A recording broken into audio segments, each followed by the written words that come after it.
इसको हम लोग कंप्लीट कर लेंगे. In last class we discussed about the sole proprietorship, right? And we did some MCQs as well. Today we are going to complete partnership. Okay? What is the meaning of partnership according to the section 4 of Partnership Act? We'll complete that. And what are the features and advantages and disadvantages of partnership? After completing this, not even completing this, before completing this, we'll just need to do what is the meaning of business organization. ठीक है, business organisation क्या होता है and how we चाहिए partnership start करना चाहिए, sole proprietorship, यानी कौन टाइप का बिजनेस ऑर्गेनाइजेशन सुटेबल है, कौन सा according to our scale of investment, according to the location and according to the other factors, कौन सा बिजनेस ऑर्गेनाइजेशन सुटेबल है, इसको भी हम आज कंप्लीट कर लेंगे. ठीक है, कौन होते हैं, who is sole proprietor? Yes, roll number 40. Sole proprietorship, the business which is owned, managed and controlled by a single individual is known as sole proprietorship. It has various characteristics like unlimited liability, easy to form and disclose, limited resource, limited scope of expansion. Who is sole proprietor? Who is sole proprietor? Okay, I understand that your meaning of sole proprietorship is good, but I am normally asking who is sole proprietor? Sole proprietor कौन होते हैं? Yes, those who Rashi. हाँ, बोलिए. Those who manage business organization individually. Very good. ठीक है. Who is going to tell me what are the features of sole proprietorship? Raise your hand. What are the features of sole proprietorship? मतलब sole proprietorship. Yes, ma'am. There are two features of sole proprietorship, that is quick decision making and control over the business. Very good. Next, Anisha, tell me two other features. Yes, ma'am. Control of the business, less compliances, security, secrecy. Oh, very good. Mahi? Yes, ma'am. One-man control, unlimited liabilities. Roll number 29, Sagar. Ma'am तो advantage में भी तो यही है. Yes. Undivided risk and low government regulations. Okay. Anyone else who want to give all the features? Who is going to tell me all the features of sole proprietorship? सारे features जो मुझे एक बार बता देंगे.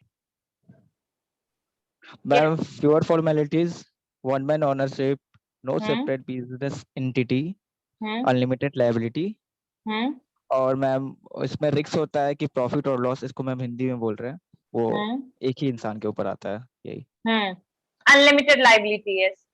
Okay, next. मैम इतना enough, और बोले. Okay, next, who is going to tell me the advantages? Easy to form. Easy to form and vigor. Direct incentive. Flexibility. Personal touch में रहते हैं. और secrecy. Interdependent control. Okay. Okay. Good. What are the disadvantages of sole proprietorship?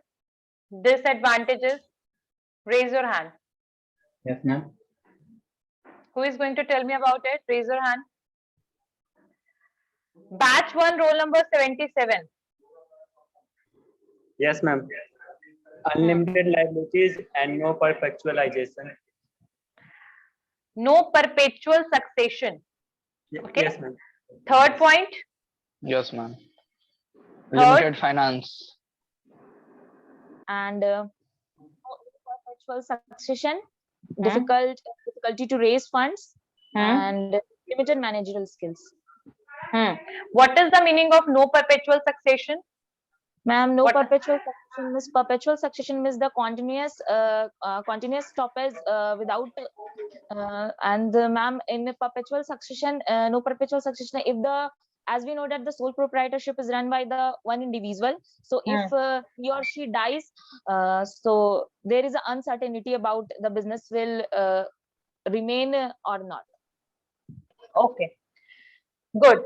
So in perpetual succession, what does it mean? I think कि बहुत सारे बच्चे ऐसे हैं जिनको perpetual succession में company, like if anyone in the company died, either the owner, promoter, either director, it doesn't matter. For an sole proprietorship, if the owner will died, insolvent, or maybe insane. In that case, the business is not able to run, or maybe the life of business will be ended at that time only. So basically what does it mean कि यानी perpetual succession हमें ये बताता है कि business जो है वो ये company जो है वो चलता रहेगा. अब जहां नो लग गया, नो परपेचुअल सक्सेशन, इसका मतलब है कि अगर कभी भी कोई अनसर्टेन सर्कमस्टांस आया, कोई सिचुएशन बना, कुछ ऐसा एक्सीडेंट, कुछ भी हुआ किसके साथ, ओनर के साथ जिसका बिजनेस है, ऐसे केस में हो सकता है कि आपका बिजनेस क्या हो जाए, बंद हो जाए.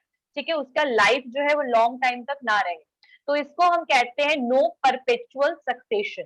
ठीक है, so let's move toward business organization. What does it mean? See, we all know business Excuse me, ma'am. activities. Yes, Ritik. Case. ठीक है, ये लिमिटेड लाइबिलिटी का जो यूटिलाइजेशन होता है ये ज्यादातर winding up of the company में होता है, यानी कंपनी जब बंद होने वाली होती है तब यूज होता है. लिमिटेड लाइबिलिटी में सिचुएशन ये होगा कि अगर आपकी कंपनी बंद हो जाती है और आपके ऊपर काफी ज्यादा लोन यानी डेप्थ है आपके ऊपर बहुत ज्यादा, और ऐसे केस में आपको पता है कि आपके पास एज सच बहुत ज्यादा पैसे अमाउंट नहीं है पे करने के लिए, तो लिमिटेड लाइबिलिटी में आपके पास पैसे हो या ना हो, जो बेसिकली इंसॉल्वेंसी वाला सिचुएशन में कोर्ट वगैरह जो है वो अपने आप आपके बिजनेस को सेल करके पैसा ले लेगा, लेकिन आपके पर्सनल एसेट को वो हाथ भी नहीं लगाएगा. यानी your personal asset will be secure in the case of limited liability. यानी जो आपका रिस्पॉन्सिबिलिटी है, जो आपके पैसे, आपका लोन, डेप्ट जो भी है, उसको पेमेंट करने के लिए आपके पर्सनल एसेट जैसे आपके हाउस, आपके प्रॉपर्टी, इसको टच नहीं किया जाएगा. यानी पैसे वसूलने के लिए उन सब चीजों को सेल करना ये नहीं होगा. But in the case of unlimited liability, जैसे सोल प्रोप्राइटरशिप का होता है, बेसिकली सोल प्रोप्राइटर्स का अनलिमिटेड लाइबिलिटी होता है, इसका मतलब ये है कि if the business will become insolvent, if the business will, मतलब जो बिजनेस है वो डूब जाएगा, खत्म हो जाएगा, तो ऐसे केस में अगर कोई भी लोन होगा तो उसको चुकाने के लिए आपको अपनी पर्सनल प्रॉपर्टी तक सेल करना पड़ सकता है. आपकी पर्सनल प्रॉपर्टी को भी बैंक जो है वो सेल करके पैसे ले लेगा. समझ में आई बात? Unlimited liability is a kind of thing कि जहां पर आपका जो लाइबिलिटी है दैट इज ऑब्वियसली नाम से ही पता लग रहा है unlimited. They are going to take your personal property को भी ले लेगा. For what? For basically taking the loan amount और डेप्ट अमाउंट. ठीक है, उस डेप्ट अमाउंट को फुलफिल करने के लिए वो आपके पर्सनल प्रॉपर्टी को भी सेल कर देगा. आई बात समझ में Hrithik? Yes, ma'am. Ma'am 43 waiting में.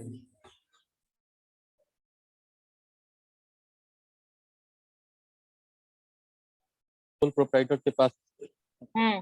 प्रोप्राइटर के पास मैम बहुत सारा वर्क होता है, डिसीजन भी खुद लेना है, बेचना भी खुद है, दिखाना भी खुद है, पैसा भी खुद लेना है. इस सारे लाइबिलिटीज को अकेले वो मेंटेन कर रहा है. और वही मैम वहाँ पे मैम 2-4 लोग रहते हैं, तो कर्ज हम लोग. हाँ, लिमिटेड लाइबिलिटी से. हाँ बोलो निशा. मैंने क्या बोला कि you are the single person. ठीक है, कि आप पूरे बिजनेस को क्या कर रहे हो, हैंडल कर रहे हो. आपने क्या किया, आपने लोन ले लिया. ठीक है, समझ में आई? उसमें आप पर्सनल लोन भी ले सकते हो, और कोई भी तरीके का अगर आपने बिजनेस के लिए भी लोन लिया तो आपके बिजनेस के पैसा, मतलब आपके बैंक को पैसा वसूलने के लिए आपकी कंपनी जो है, आपका जो बुटीक जो है, उसको सेल करके भी बेसिकली क्या होगा, पैसे ले सकते हैं. अगर आपके उस पर्टिकुलर बिजनेस से पैसे नहीं निकल रहे हैं तो आपकी पर्सनल प्रॉपर्टी को भी सेल कर सकते हैं. That is basically happening in the sole proprietorship, right? But in the company have always limited liability because वहां पर separate legal entity होता है. यहाँ पर आप और आपका बिजनेस अलग अलग नहीं है, आप और आपका बिजनेस सेम है. तो अगर बिजनेस में लॉस हुआ तो आपका भी लॉस है, आपको लॉस हुआ तो बिजनेस को भी लॉस है. समझ में आई बात? Yes, ma'am. Yes, Mahi. Yes, ma'am. Yes, ma'am. There is a point in advantage of sole proprietorship, ma'am. Concentration of economic power is avoided. इसकी meaning माही, थोड़ी आपकी सी- आवाज नहीं आ रही बेटा. Hello. आप लोग को मेरी आवाज आ रही है?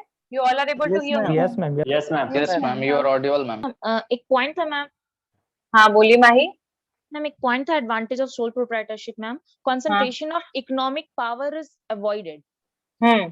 यानी कि यहाँ पर क्या हो रहा है, जैसे कि क्योंकि सोल प्रोप्राइटर जो होते हैं सिंगल छोटे छोटे एक तरीके से क्या होता है बिजनेस पर्सन होते हैं, तो कहीं ना कहीं जो एक इकोनॉमिक कंसंट्रेशन का मतलब क्या होता है, जैसे कि हम अगर अपने बिहार को एग्जाम्पल में ले, तो बिहार में comparatively to other state backwardness ज्यादा है, ठीक है, तो इसको कहते हैं regional disparity. Why this regional disparities happen? Because economy is concentrated in some areas only. यानी कि सिर्फ कुछ ही ऐसे states हैं जहां पर इकोनॉमी जो है कंसंट्रेटेड है, यानी कि वहां पर रिसोर्सेज ज्यादा है, ह्यूमन रिसोर्स ज्यादा है, जॉब अपॉर्चुनिटी ज्यादा है, इनकम जनरेशन ज्यादा है, ठीक है. लेकिन कंपैरेटिवली टू अदर स्टेट जो बिहार है वो थोड़ा सा बैकवर्ड है.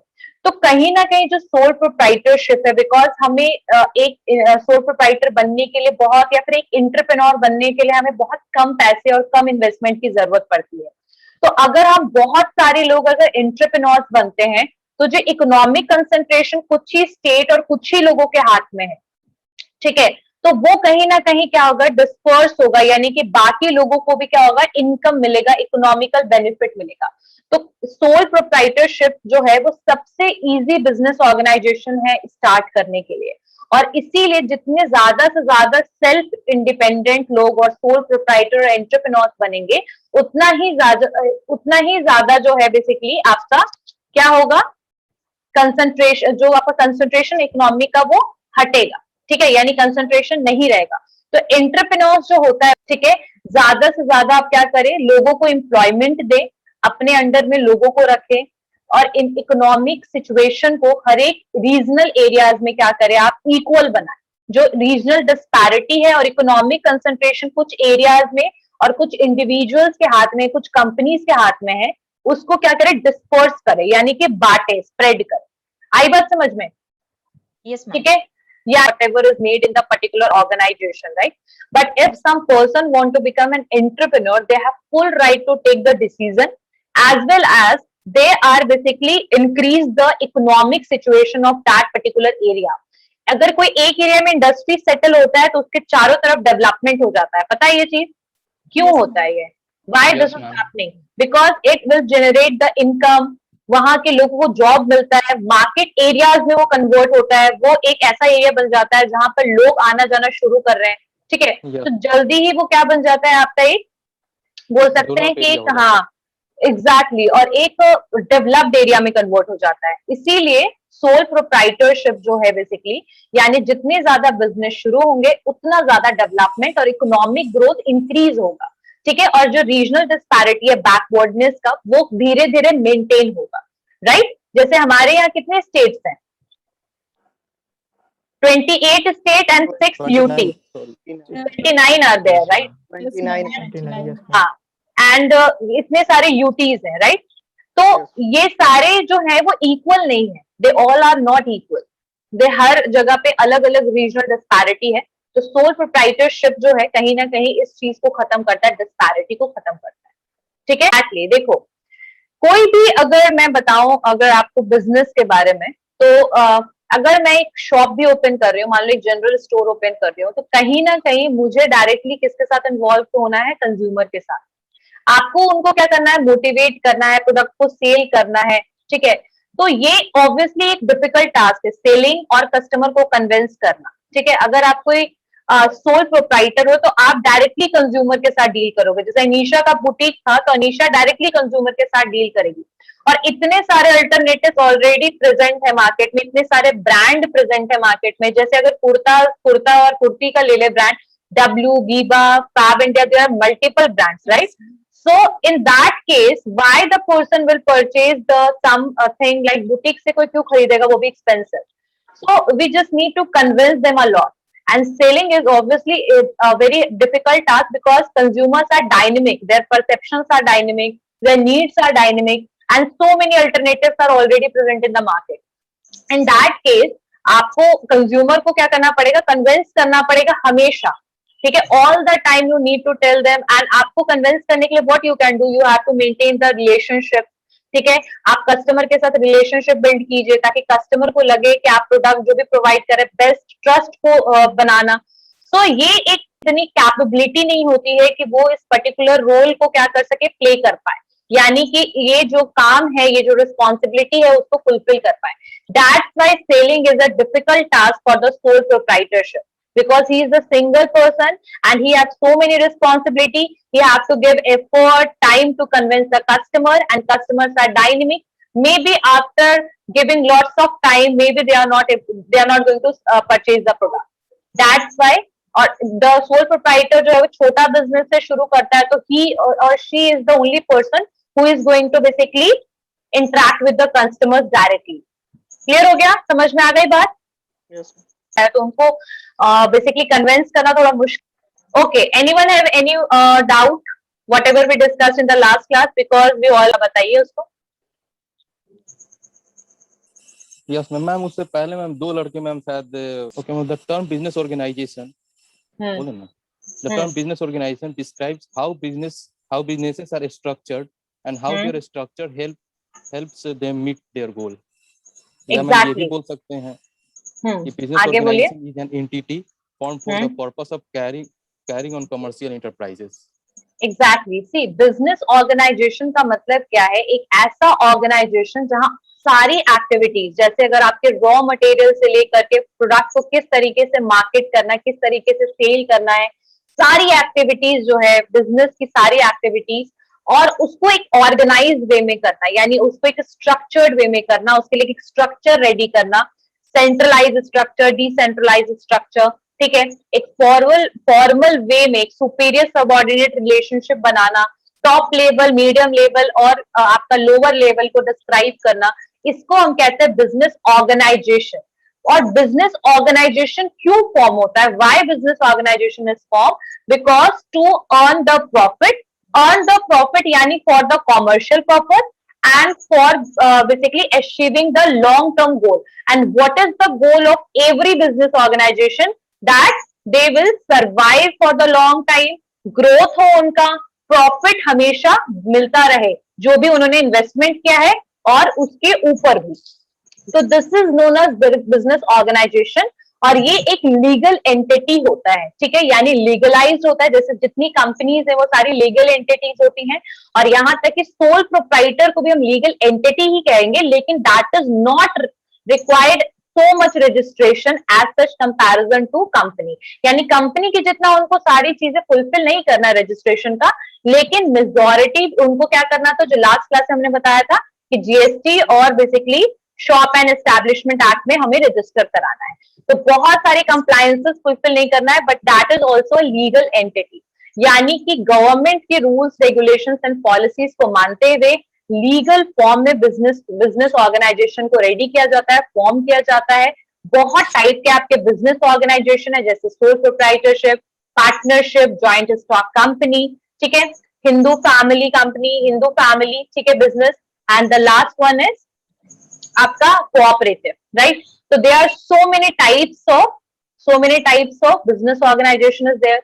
Business organization carry all those business activities, either that is procuring the raw material, marketing, all those things in the structure form with, and it also consists the human skill, ठीक है, यानी कि यहाँ पर इनके पास human skill भी होता है, and they all work in a organized form in an environment.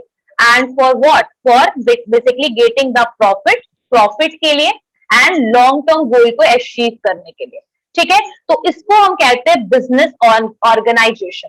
तो बिजनेस ऑर्गेनाइजेशन के बहुत सारे टाइप्स हैं, जिसमें से हमने सोल प्रोप्राइटरशिप को कंप्लीट कर लिया है. बिजनेस ऑर्गेनाइजेशन क्या है, इसमें आप लोग 3-4 लाइन को लिख लीजिए. लिखिए, a business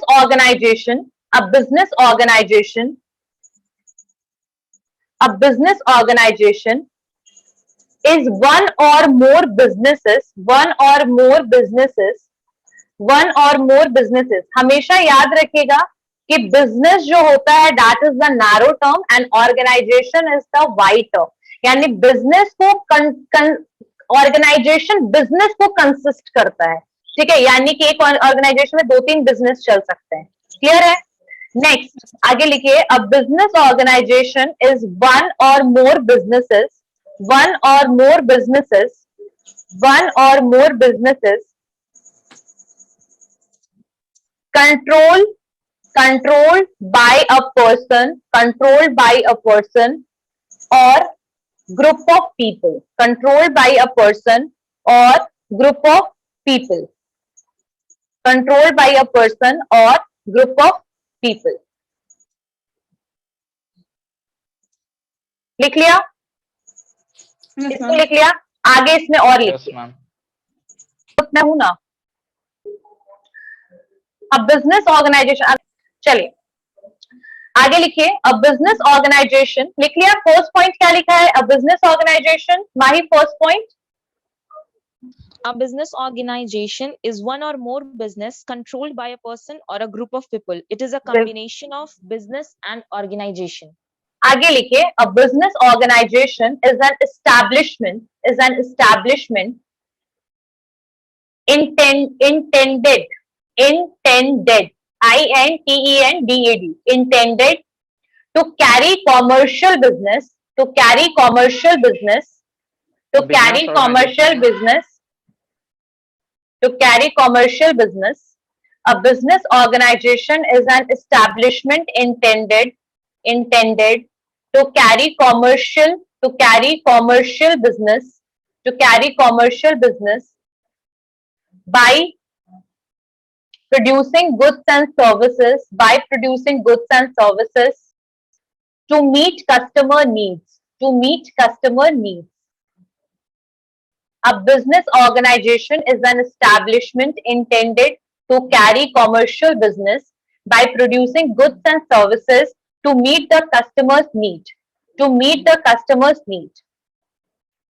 Organization have a business needs. Organization have a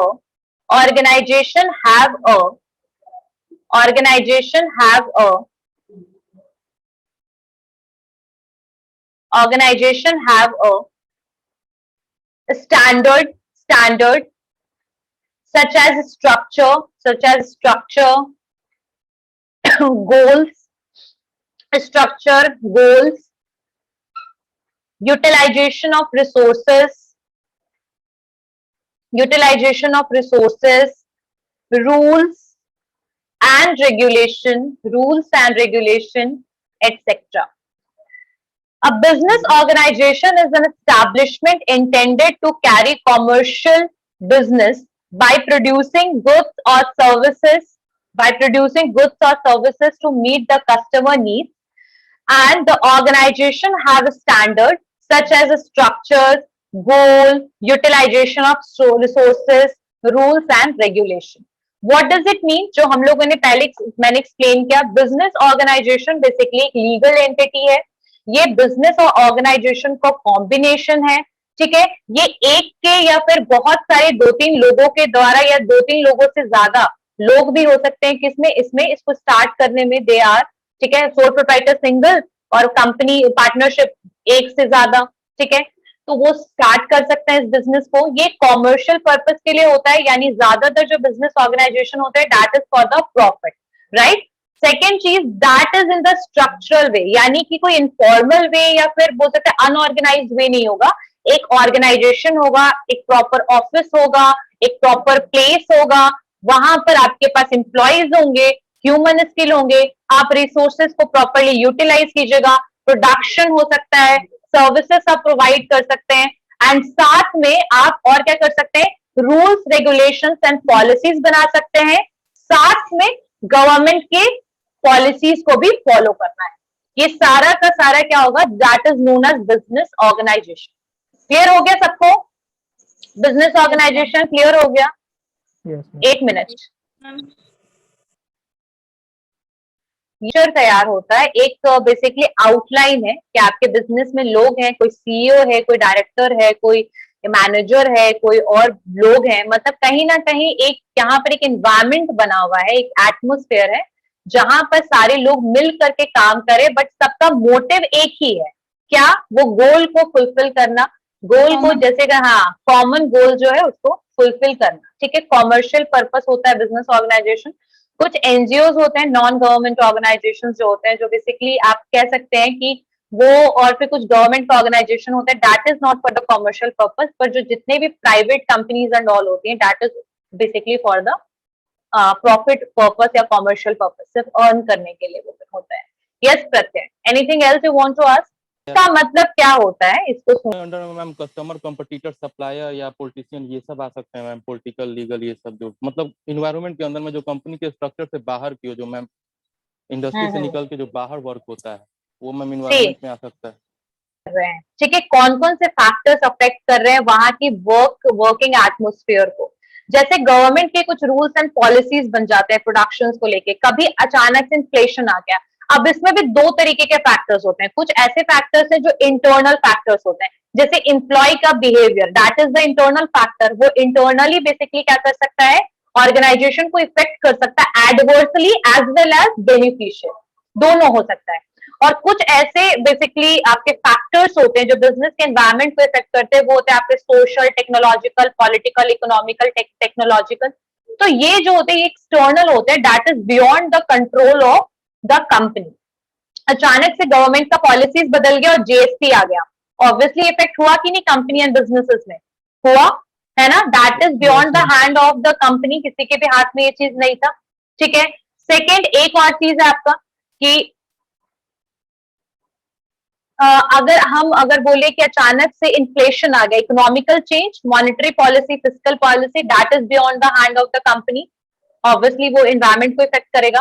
तो बेसिकली आप जो वर्क कर रहे हो, जितने एम्प्लॉयज हैं, जहां और सारी एक्टिविटीज हैं, जितने डिपार्टमेंट्स हैं, जितने फंक्शंस चल रहे हैं इंटरनली, उनको जो बेसिकली उस एनवायरमेंट को जो फैक्टर्स इफेक्ट करते हैं, वो आते हैं बिजनेस एनवायरमेंट में। यानी बिजनेस एनवायरमेंट बेसिकली डिटरमाइन ये करता है कि how many factors are present who are going to effect the business adversely और इन बेनिफिशियल।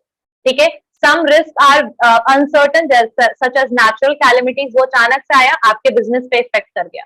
पैंडेमिक आया, इफेक्ट कर गया, नेचुरल कैलेमिटीज। तो यहाँ पर यही होता है बिजनेस एनवायरमेंट। ठीक है, सो बिजनेस ऑर्गेनाइजेशन क्या है, सबको समझ आ गया? अब बिजनेस ऑर्गेनाइजेशन जो है, उस एक्टिविटीज को हम क्यों चला रहे हैं, because for the commercial purpose, this is business organization. अब बिजनेस ऑर्गेनाइजेशन में बहुत टाइप के बिजनेस ऑर्गेनाइजेशन है आपके, जैसे टाइप्स ऑफ बिजनेस ऑर्गेनाइजेशन कौन कौन से हैं? 5 फॉर्म्स हैं इसमें। सोल प्रोप्राइटरशिप, सोल प्रोप्राइटरशिप पहला है। सेकेंड है आपका partnership forms, partnership form, Hindu family forms, joint Hindu family forms. ठीक है, फिर आपका cooperative society, cooperative society, joint stock company slash दे के लिख लीजिए कंपनी, ज्वाइंट स्टॉक कंपनी या फिर नॉर्मल कंपनी। ठीक है, पहले ज्वाइंट स्टॉक कंपनी चलता था, 1800 सेंचुरी के टाइम से ज्वाइंट स्टॉक कंपनी जो था पहले वो इंडिया में आया, उसके बाद फिर कंपनीज, अब तो कंपनीज हैं। तो soul proprietorship, partnership form, joint Hindu family, cooperative basically society and the last one is joint stock company. तो ये 5 टाइप के बिजनेस ऑर्गेनाइजेशन के फॉर्म है, जिसमें से सोल प्रोप्राइटरशिप हमने कंप्लीट कर लिया है। अब हम आगे मूव करते हैं और हम देखेंगे फॉर्म ऑफ बिजनेस ऑर्गेनाइजेशन में बेसिकली कौन कौन से फैक्टर्स को हम कंसिडर कर सकते हैं अगर हमें कोई बिजनेस शुरू करना है, कौन कौन से फैक्टर हो सकते हैं। तो पहला, easy of formation. Easy of formation या इजिली फॉर्म का मतलब क्या है कि कोई भी बिजनेस जैसे अगर हम शुरू करना है तो हमें ये देखना है कि कौन सा बिजनेस शुरू इजिली हो सकता है। जैसे अगर इजी के पॉइंट ऑफ व्यू से देखें तो आपका पार्टनरशिप एंड सोल प्रोप्राइटरशिप जो है वो comparatively to other form of business organization easily शुरू हो सकता है। तो पहला फैक्टर हो गया इजी ऑफ फॉर्मेशन, यानी किस तरीके से हम इजिली फॉर्म कर सकते हैं बेसिकली बिजनेस को, कंप्लायंसेस कम हो।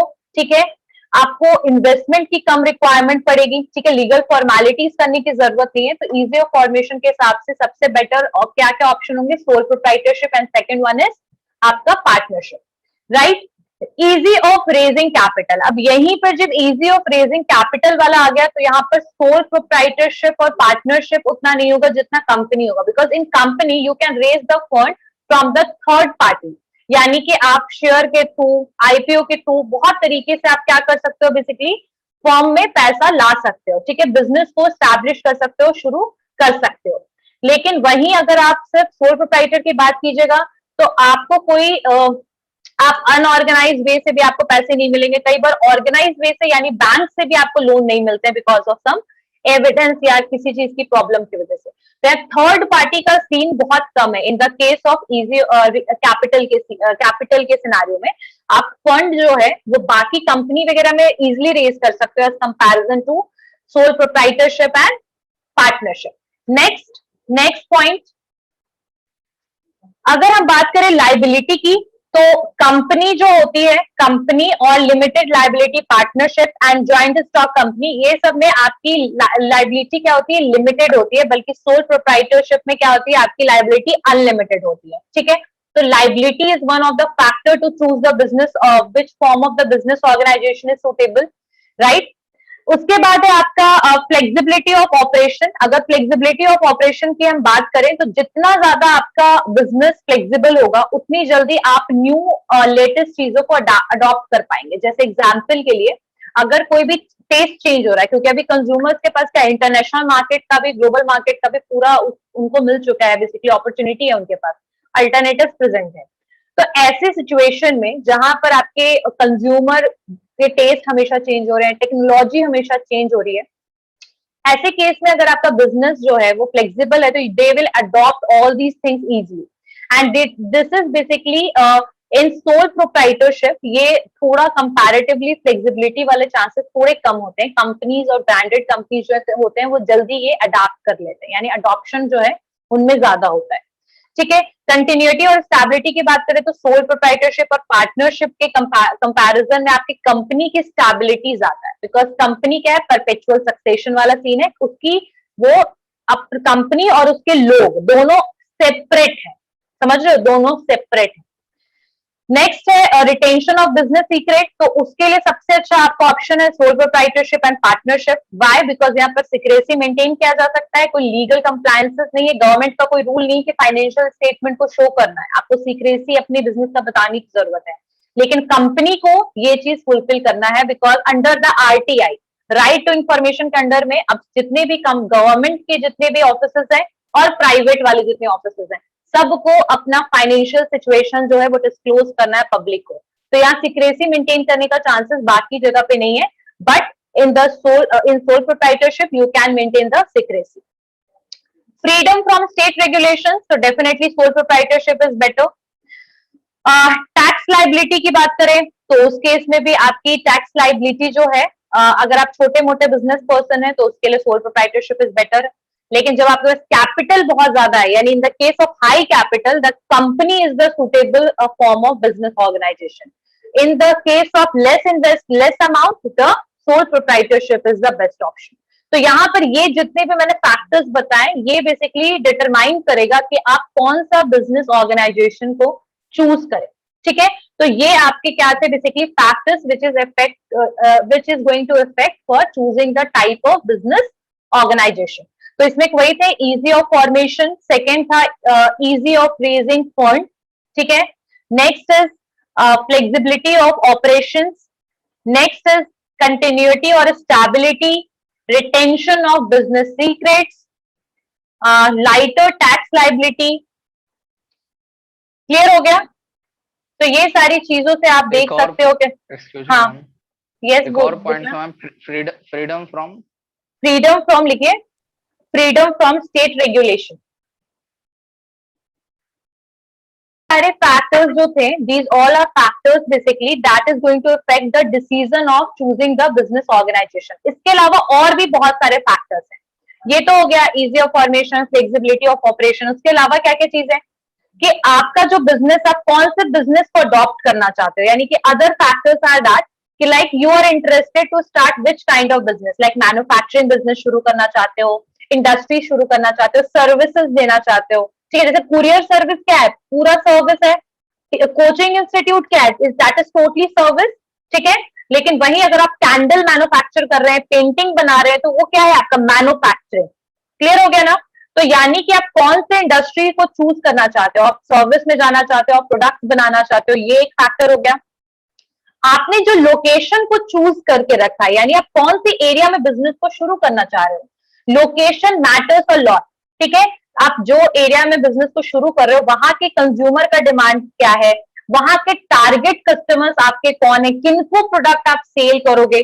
ठीक है, उसके बाद फिर आपके पास फाइनेंशियल सिचुएशन आपका क्या है, क्या आप एक बार में 5-6 मार्केट में बिजनेस स्टार्ट करोगे और लॉस होने पे क्या आप उस चीज को कवर कर पाओगे? नहीं।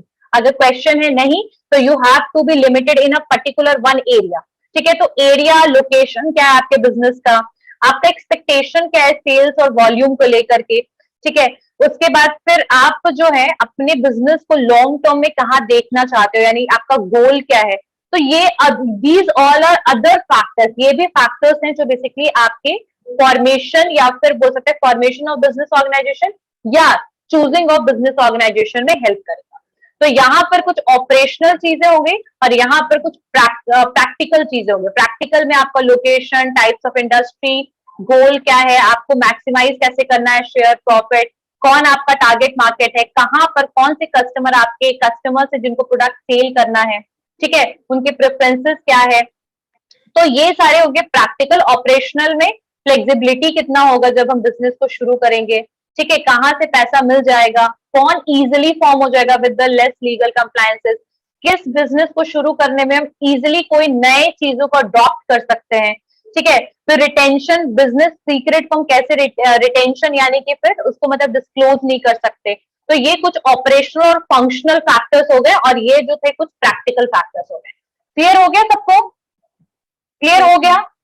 बता दिया है। तो ये जितने फैक्टर्स हैं आपके बिजनेस ऑर्गेनाइजेशन को चूज करने में हेल्प करेंगे। तो in next class will start with the partnership. कि पार्टनरशिप क्या है, पार्टनरशिप एक्ट में पार्टनरशिप का मतलब क्या है, इसके एक फीचर्स क्या है, एडवांटेजेस एंड डिसएडवांटेजेस क्या है, ठीक है। ये जो मैंने टॉपिक अगर हम बोला जाए तो आपका जीएसटी जो है, हाँ आप लोग को क्लियर हो गया? Yes Gaurav? Thank you, okay ma'am.